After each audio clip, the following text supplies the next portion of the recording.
it's Brian with GreyWolf Towers again. So today's video is going to be a little bit different in the sense that I'm going to show an older product that I've already done a video on and then the newer product. So here's the deal. About a year and a half ago we moved from Texas to Utah. So here's the deal. About a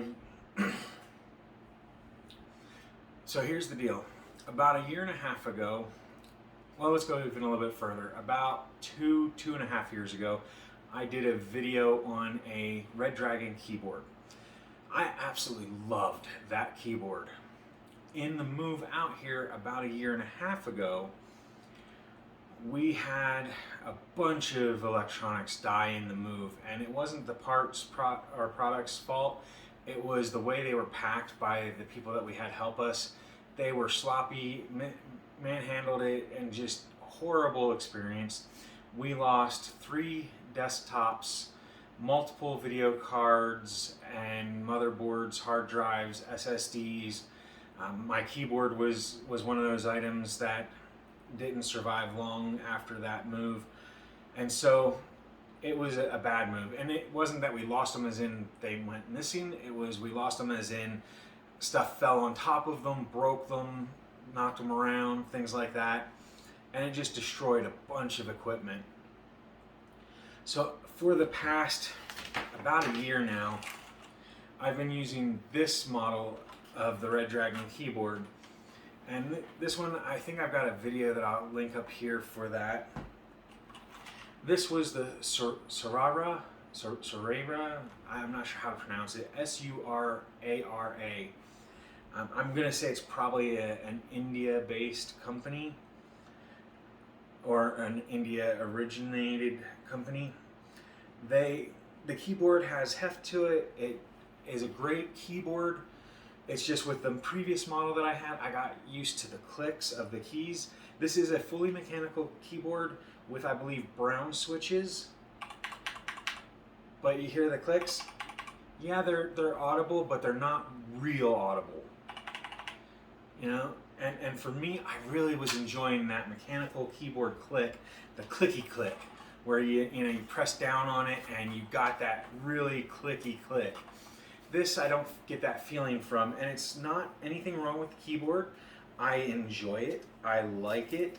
It plays games, does office work, all that kind of stuff.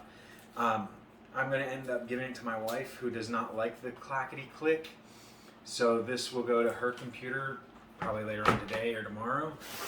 She is, however, going on a trip this weekend, so she won't really get it until sometime early next week. But the main reason for the video is this item.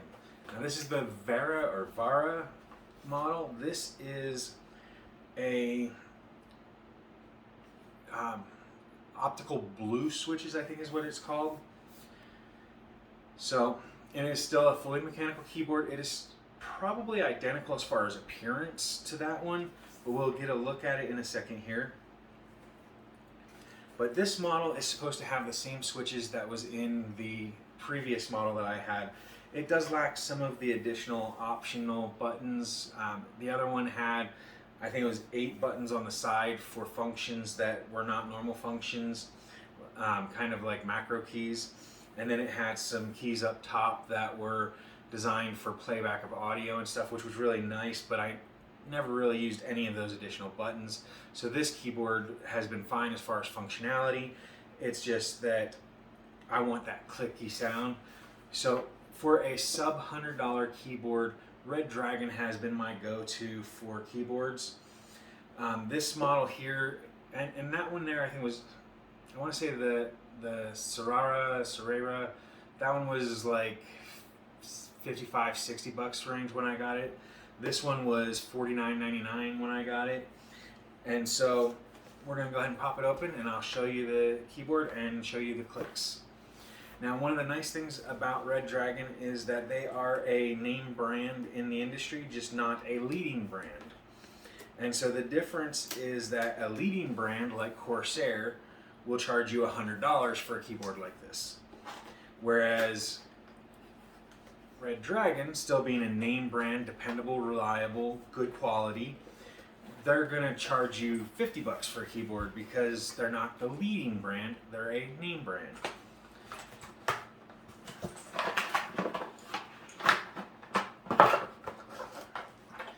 So now it does have the little logo sticker, so that's cool. I like that.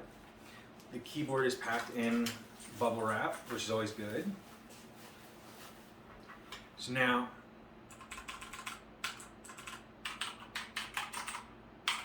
hear the difference? That's the sound I like. I don't know why. I mean, 3-4 years ago, I would have said, it's annoying, give me a membrane keyboard. But I tried this one, but I tried the one, the Soraya, I think was the brand, which again, I'm going to try and link earlier in the video. And that one had this click, and I just kind of fell in love with it. I don't know why I like it, but I like that click. So this is the one that's going to replace the Sorara, I don't know how to pronounce it. But yeah, so this one will replace the other one. You have the Reddragon logo. The keys are all the standard 104 key keyboard. It does actually have this little, I don't know what to call it, bevel around the outside of the keyboard that the other one doesn't have. And I don't know why. Doesn't hurt the looks, doesn't really help the looks, it's just there. So, but overall, it is still a very nice looking keyboard. It looks very similar. My guess is that they just added that to make the design look a little bit different. So this one is the brown switches, the SURARA model. And this one is the Vara, V-A-R-A model. They look very similar. They have all the same functionalities. This one does, however, have one additional light on it. So they both have the number lock. They both have the caps lock. Not sure off the top of my head what the down arrow one means, just because I haven't been paying much attention to keyboards lately. But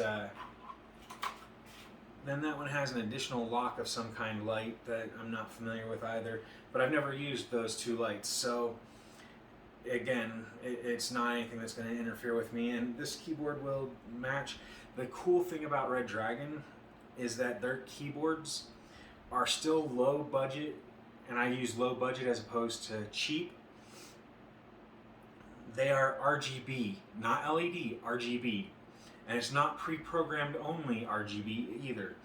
So a lot of these lower cost, lower budget keyboards, they have like 10 colors, 10 patterns that they'll go in, and that's it type thing, you know.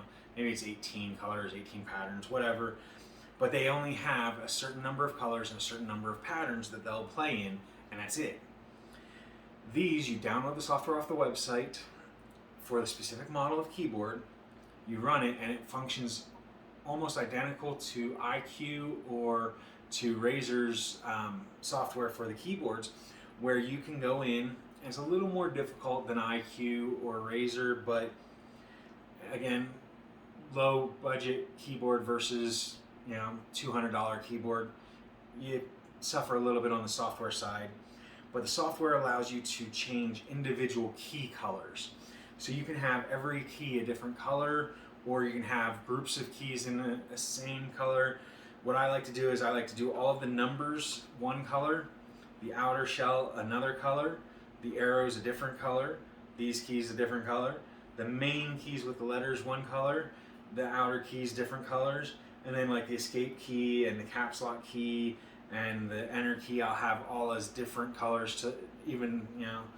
And that way they come with a different look to them, so that when I'm in the dark, I can see the color and I go, oh hey, I know that color. Whether I read the key or not, I can instinctively hit the color that I like. So, but again, just replacing my keyboard, and I love that click. So if you are looking for a low-cost keyboard, not a cheap one, because like I said, these things are hefty, they do deal, you know, they are hefty, and they do hold up fairly well usually. This one I've had for about a year, year and a half, and it is running perfectly fine. The only issue that I've had with it, like I said, is the keys. It's not a problem, it's a personal taste. I don't like the lower sound keys. The only other issue is it builds up dust like nobody's business, but that's my fault, not its fault. I don't use my desktop as often as I used to. So, but take that with a grain of salt as far as everything goes. But again, I hope that you were able to see the features that you like. I will try and take some pictures of it functioning with the lights on the keys so that you can see the different colors that I choose. And then you can decide if you like that. If not, then I'll just skip that, but it should be right about here in the video. That aside, I hope that this video helped you decide on a low-cost budget mechanical keyboard. It's not the cheapest out there. There are sub $30 keyboards, but for sub $100 keyboards, this one being about 50 and the other one being 50 to 60, they're both very good keyboards, and I hope that I was able to help you decide whether or not it is a keyboard for you because of the clicking sounds or the looks of it. That aside, I do hope that you found this video entertaining or at least educational or informative. If you did, make sure you hit the like button down below. If you haven't already, try and hit the subscribe button, which should be in this general area here as well as down below, and that way you can keep up to date on our new videos. If you want to keep up to date on our news, we are on Twitter @TowersGrey. You are always welcome to send me a message or follow me. I'm happy to have new followers all the time. And as always, if you have any questions about myself, the product, or the channel, make sure you leave those down below in the comments section, and I'll get to them as quickly as I can. So thank you for watching, everyone. I hope that you enjoyed this video, and I hope that you have a great day. Bye for now.